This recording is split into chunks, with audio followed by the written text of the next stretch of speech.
São 21h30 desta quarta-feira, dia 26 de novembro de 2014. É hora de celebrarmos saúde através das ondas milagrosas da Rádio Mundial. Eu sou o Dr. Rui Mercúrio. Boa noite. Todos perguntam, você é alguém formado à luz da ciência médica? Então você não deixa de ser um cientista. Como você tem a ousadia de vir falar em cura pela medicina espiritual? Bom, nós temos uma clínica de dor do sistema músculo-esquelético. Em geral, de sofredores crônicos, de dores crônicas, né? Dor de cabeça, dor nas costas, lombalgia, dor nos ombros, nos braços, dor nos quadris, nos joelhos, nas pernas. Então, há um desfile diário em nossa clínica de queixas das mais variadas dores possíveis e imagináveis do sistema músculo-esquelético. E, já dissemos aqui, vamos repetir, mais de 75% de todas as dores do planeta tem origem no sistema músculo-esquelético. E quanto mais a população avança em média de idade, maior esse índice deve se tornar. Quem se propõe a atender ou acudir um necessitado de cura ou doente tem que ter uma visão holística do universo onde o ser humano está contido. Se eu tenho uma visão médica, se eu tenho uma visão mental e se eu tenho uma visão espiritual, né, então eu estou entendendo o ser humano como físico, mental e espiritual. Então, a minha visão é mais ampla, os meus horizontes são mais amplos. Eu consigo entender melhor a natureza humana e consigo entender melhor a queixa ou as queixas dos meus pacientes. E posso proporcionar a eles algo a mais do que se eu encarasse o meu paciente apenas como um sofredor de dor no joelho, por exemplo. Entenderam? Então, a dor, ela está ligada às nossas emoções. A dor altera a nossa emoção, para mais ou para menos, né? E as nossas emoções, por sua vez, mudam o limiar da dor. Ou seja, em emoções gratificantes, a nossa dor fica menor. Em emoções de conflito, de desgosto ou de desencanto, as nossas dores físicas se tornam maiores. Entenderam? Então, há uma interação recíproca entre dor e emoção. É por isso que este médico, né, lidando com tanta dor e lidando com tantas emoções, teve que buscar conhecimento de como funciona a mente humana e de que modo existe em cada ser humano um componente que faz parte de sua natureza, chamado espírito.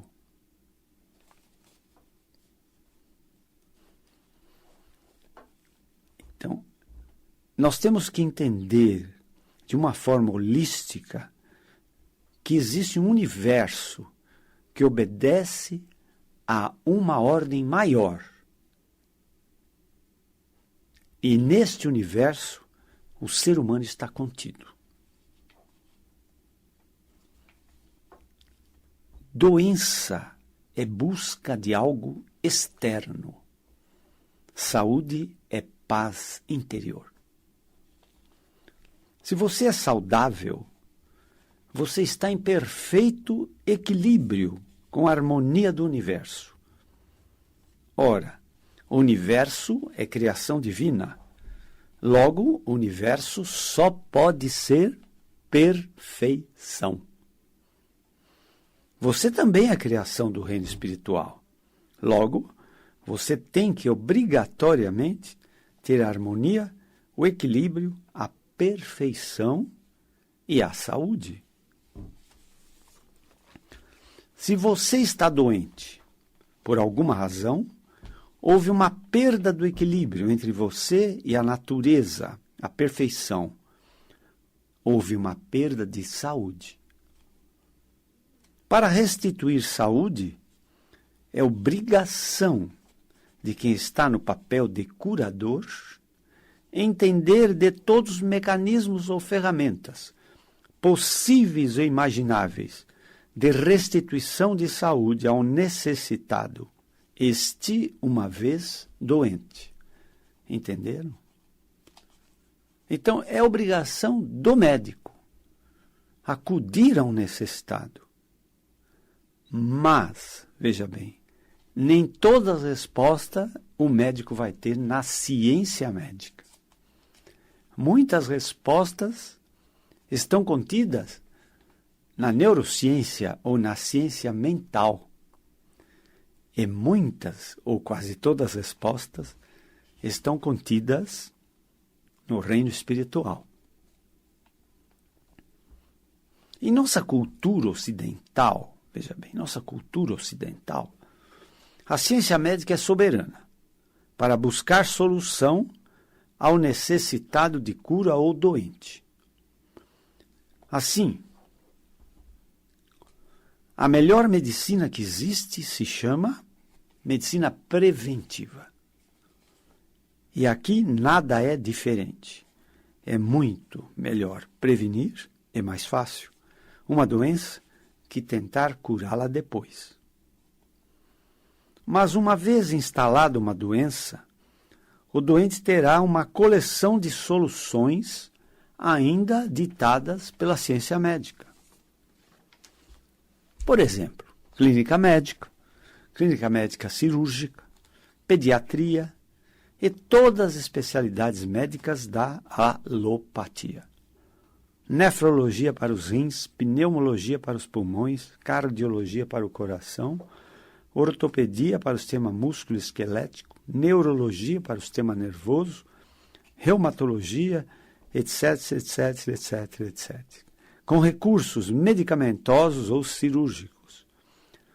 Depois temos uma medicina vibracional, ou das energias e dos movimentos,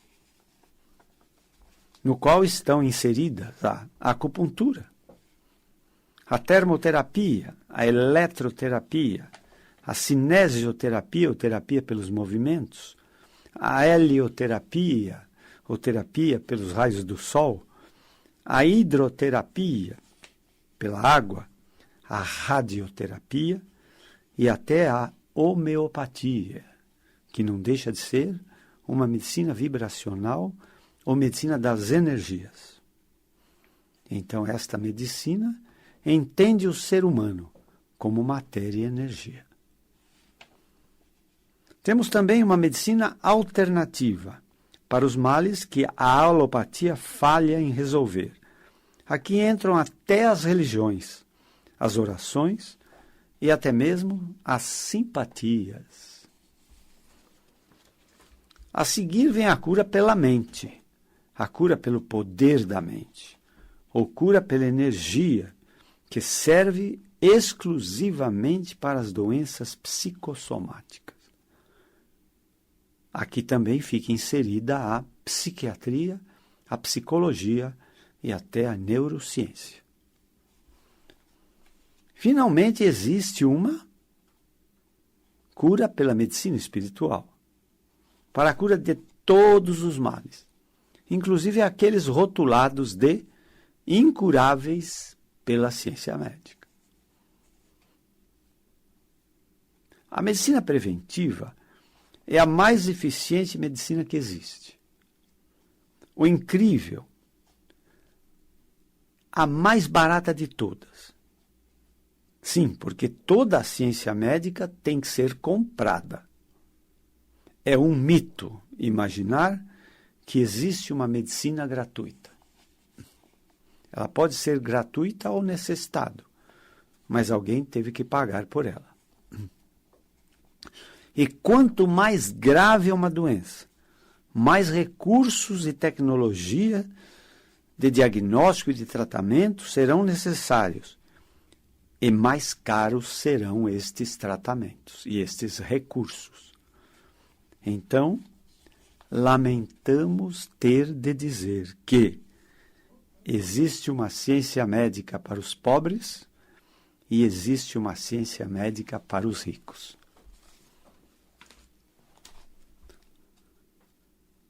É obrigação do médico buscar a solução médica mais rápida, mais eficiente e mais barata possível. Mas nem sempre está ao alcance do médico esta solução.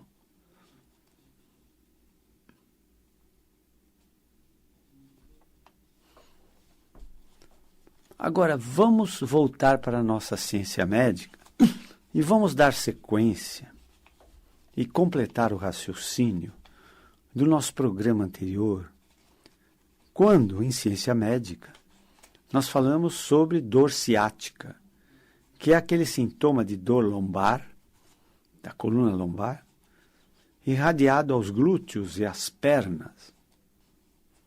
E 95% das dores de ciática são por compressão mecânica, ou seja, por esmagamento dos espaços intervertebrais onde estão presentes as raízes nervosas. E nos últimos espaços da região lombar, saem as raízes que formam um nervo calibroso chamado nervo ciático. É aquele nervo que faz nossos movimentos das pernas, força para andar ou subir escadas e sensibilidade das pernas. Os nervos ciáticos, por compressão ou esmagamento, vão perdendo sua capacidade de marcha, força e sensibilidade. Os pacientes queixam-se de dores, de cansaço, de perda de força, de adormecimento nas pernas ou formigamentos. E se a compressão é progressiva, e em geral ela é progressiva, a compressão vai evoluindo para pior. O sofredor vai buscar ajuda na bengala, depois nas muletas, depois no andador, e finalmente fica paraplégico e vai para a cadeira de rodas. Aqui a solução maior se chama descompressão. Entenderam?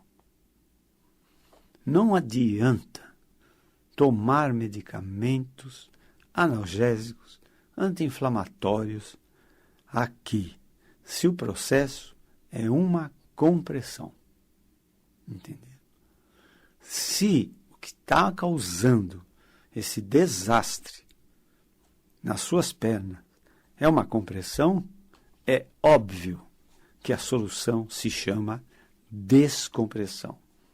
E esta, nos casos graves, pode ser cirúrgicas, com implantes metálicos e enxertos, que não é uma solução tão simples. Envolve risco cirúrgico e anestésico, e é uma solução bastante cara, de custo muito alto, para os padrões do brasileiro. Em nossa clínica,